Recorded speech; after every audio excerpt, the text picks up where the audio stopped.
feelings between the sheets. Why am I caressing my mama's fat knees? 세상을 보는 지역의 눈. 여러분은 지금 황동현의 시선집중과 함께하고 있습니다. 황동현의 시선집중 3부 시작합니다. 일제 강제징용 피해를 보상하라는 판결, 소송을 제기한 지 13년 8개월 만에 대법원에서 최종적으로 나왔습니다. 수년간 미뤄온 이 근로정신대 피해자들의 소송도 앞으로 급물살을 타게 될지도 궁금해지는데요. 이 근로정신대 할머니와 함께한 시민 모임 안영숙 공동대표와 함께 이번 판결이 갖고 있는 의미, 그리고 앞으로 근로정신대 피해자 할머니들의 이 소송에 미칠 영향에 대한 이야기 나눠보겠습니다. 안녕하세요. 예, 안녕하세요. 네, 이번 판결을 보면서 여러 가지 생각이 드셨을 것 같아요, 대표님. 네네. 네, 어떤 생각이 드셨어요? 일단은 너무 기뻤고요. 우리 할머님들도 굉장히 기뻐하셨습니다. 사실 그동안 그 재판만 하다 끝나는 것 아니냐 우려가 없지 않았었는데요. 그도 그럴 것이 1심 승소 이후 이어진 항소, 또 상고, 그리고 재판 지연까지 이런 일들이 계속 진행되다 보니까 정말 힘들고 좀 답답했었거든요. 네. 그런데 이제 드디어 이렇게 비슷한 사건인 신일철 죽음 강제동원 피해자들의 손해배상이 그 대법원 확정 판결로 인정이 된 거잖아요. 네. 그러니 너무 좋고 할머님들 역시 좋아하시고요. 네. 제발 우리 살아있는 동안에 이 소송도 결론이 나면 좋겠다. 그러면 소원이 없겠다. 이렇게 말씀하시더라고요. 네. 그런데 이번 판결이 13년 8개월이 걸렸습니다. 네네. 소송을 제기한 이 원고 4분 중에서 3분이 돌아가시고 한 분만 이 최종 대법원의 판결을 이렇게 보셨는데 13년 8개월 이렇게 오래 걸려야 될 소송인가요? 그렇지 않습니다. 사실 너무나 안타깝게도 이 소송은 1941년부터 43년까지 그 신일본 제철에 강제 동원됐던 4명의 피해자가 2005년에 손해배상 청구 소송을 제기했습니다. 네. 그때로부터 13년 8개월인데요. 1심에서도 패소했고 2심에서도 패소를 했습니다. 그런데 2012년 5월 우리 대법원이 기존 판결을 뒤집고 승소 취지로 사건을 고등법원으로 돌려보냈습니다. 네. 그래서 이후 파기환송심인 2013년 7월 서울고법에서 드디어 피고 기업의 원고에게 배상을 하라는 승소 판결을 얻었거든요. 네. 그런데 이제 같은 해 이 신일본 제철은 또다시 재상고를 합니다. 그래서 재상고를 통해서 대법원에 계류가 되었거든요. 네. 근데 사실 대법원 파기 환송 취지에 따라서 이 고법에서 판결이 된 것이기 때문에 네. 재상고를 했더라도 이미 2012년 대법원에서 다뤄진 사건이기 때문에 사건이었고 또 새로운 쟁점도 없었습니다. 네. 그래서 저희들은 심리 불속행으로 이 재판은 몇 달 안에 끝날 것이다 라고 사실 예상을 했었는데 네. 그 이후로 대법원 올라간 이후로 5년 2개월 만에 판결이 난 것입니다. 네. 보통 네. 변호사님들은 6개월이면 난다라고 했는데 그 기간이 5년 2개월이 걸렸습니다. 네. 그 부분이 바로 그 문제가 또 있는 부분이라는 생각이 들고요. 결국 요즘에 이야기되고 있는 이 사법부 문제도 또 이번에 이 판결과 굉장히 무관하지는 않는 거 아니겠습니까? 예, 그렇습니다. 네. 박근혜 대통령 시절 청와대 또 양승태 대법원장 등의 재판 거래가 있었다는 것이 최근 밝혀지고 있는데요. 네. 그 사법 정의 실현이 가장 최우선의 목표여야 할 재판에서 이 거래라는 것은 어느 누구도 사실 상상하지 못한 일입니다. 네. 그런데 사법부가 그 해외 법관자리를 늘려달라, 상고법원 설치를 해달라 네. 이런 로비용으로 재물을 사놨다는 것이고 근데 그것이 이 강제동원 피해자들의 목숨과 관련된 문제여서 어떻게 이럴 수 있는지 참담할 뿐입니다. 네.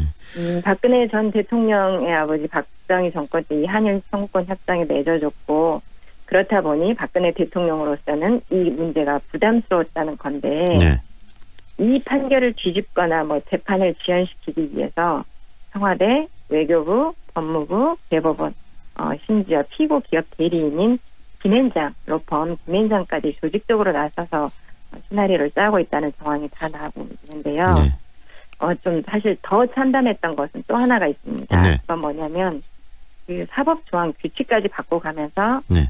만약에 이 일제강제징용 배상 판결이 나면 우리나라 대외 신뢰도에 문제가 생길 것이고 네. 한일 관계에 돌이킬 수 없는 악영향을 줄 것이다. 네. 이런 문서를 우리나라 외교부가 제출을 해요. 이건 마치 재판부에다가. 일본 정부와 피고 기업의 입장을 대변하는 듯한 외교부 의견서거든요. 그래서 네. 도대체 어느 나라 외교부인가 이런 생각이 들고요. 우리 정부는 철저한 수사로 이번 그 사법농단 관련자들을 네. 처벌하고 사법적폐 청산으로 사법부의 공정성과 신뢰성을 회복해야 될 거라고 네, 생각합니다. 방금 대표님 이야기하신 것처럼 정권, 다시 말해서 대통령이 부담을 느낀다고 그래가지고 모든 그 행정기관, 외교부나 이런 모든 기관들을 비롯해서 사법까지 나서서 그런 재판에 대해서 기존 판결이 아닌 그 상식적인 판결이 아닌 그 판결을 내린다라는 것 자체는 우리 사회의 이 적폐의 그 적나라한 모습을 보여주는 거 아니겠습니까? 네, 그렇습니다. 네, 거기까지 뭐 그 부분은 좀 정리를 하고요. 중요한 것은 또 이번 판결을 통해서 근로정신대 할머니 분들 지금 재판 중이신데 이 할머니 분들의 재판에 좀 긍정적인 영향, 어떤 영향을 미칠 거라고 생각하세요? 네, 저희들도 이제 승소할 거라고 보고 있습니다. 네. 그 현재 그 미쓰비시로 동원된 여자 근로정신대 할머니들이 제기한 소송이 모두 3건입니다. 네. 이 중에 이제 2012년에 가장 먼저 제소한 소송의 경우는 지난 2015년 6월 광주고등법원에서 승소를 했고요. 네. 현재 이 소송이 대법원에 계류 중인데 이 소송도 대법원에 계류 중인 지 3년 4개월째입니다. 네. 빨리 좀 그런데 판결이 네. 나와야 되겠네요. 이 소송도. 네. 그런데 마침 다행히 9월 10일에 지난 9월 10일에 네. 대법원 전원 합의체 회부가 되었기 때문에 이제 그 확정 판결 나는 거는 올해 안에 가능할 것이다 이렇게 보고 있습니다. 네. 미쓰비시의 지금 소송을 건 내용들 아시는 분은 또 많이 알고 계시는데 어떤 취지로 지금 소송 중이신지도 설명을 좀 해주세요. 예, 바로 그 손해배상 청구권인데요. 네. 이분들은 13살, 14살 어린 나이에 그 일본에 가면 돈도 벌고 공부도 시켜주겠다는 말에 속아서 일본의 그 군수 공장 나고야 미쓰비시 항공기 제작소로 동원돼서 강제 노동에 시달렸던 분들입니다. 네. 그런데 임금은 한 푼도 받지 못했고 당시 시켜주겠다는 공부는 뭐 역시나 못했고요. 그런데 그분들이 또 고국에 돌아와서는 일본군 위안부로 또 오해를 받아서 평생을 좀 힘들게 사신 네. 분인데요. 그때 당시 그 불법적인 강제 동원, 강제 노동 피해에 대해서 우리들의 손해배상을 인정해달라 그 손해배상 청구권 소송을 네. 진행하고 있습니다. 대표님, 이렇게 대법원의 확정 최종 판결이 나왔으면 이제 일본 기업에 그 부분이 영향력을 미쳐야 되지 않겠습니까? 강제력이라도. 네, 그런 네, 부분들 실질적으로 이제 소송의 결과, 판결의 결과가 집행이 돼야 될 텐데 그 부분은 어떻게 보고 계십니까? 네, 많은 분들이 그 부분을 가장 사실 물어보시고 하시는데 이 판결을 곧바로 이행할 것이냐 이 문제는 사실 현재로서는 쉽지 않습니다. 네. 한국과 여러 그 경제 활동을 하고 있는 일본 기업 입장에서는 어떻게든 이거를 마무리 지어야겠다 이런 생각도 있을 거라고 보여집니다. 네. 왜냐하면 최근에 미쓰비시가 2년 전에 중국이라든가 미국 피해자에게 사죄한 경우도 있고요. 예. 그런데 사실 이 문제에 대해서 확실하게 제동을 걸고 있는 것은 일본 정부입니다. 네. 일본 정부는 우리 기업이 패소 판결을 하면 국제사법재판소에 제소하겠다. 이렇게 뭐 뜻을 비추고 있는데 네. 사실 굉장히 곤혹스러운 처지에서 나오는 엄포용이 아닐까 네. 이런 생각이 좀 들어요. 네. 국제 그 사법재판소 제소는 우선 그 상대국의 동의가 있어야 성립이 되는데 네. 되고요. 그리고 또 하나는 이미 국제노동기구 ILO에서 전쟁 시 점령국가 포로들에 대한 강제 노동은 네. 금지한 29조를 위반했다. 국제법을 위반했다. 네. 그리고 일본의 그 강제 노동 피해 노역시킨 것을 불법이라고 판단을 하고 수차례 일본 정부에 해결을 권고해온 일입니다. 네. 그런데 만약에 일본이 사법부 배상 판결을 뒤집고 이 문제를 다시 국제 무대로 가져간다?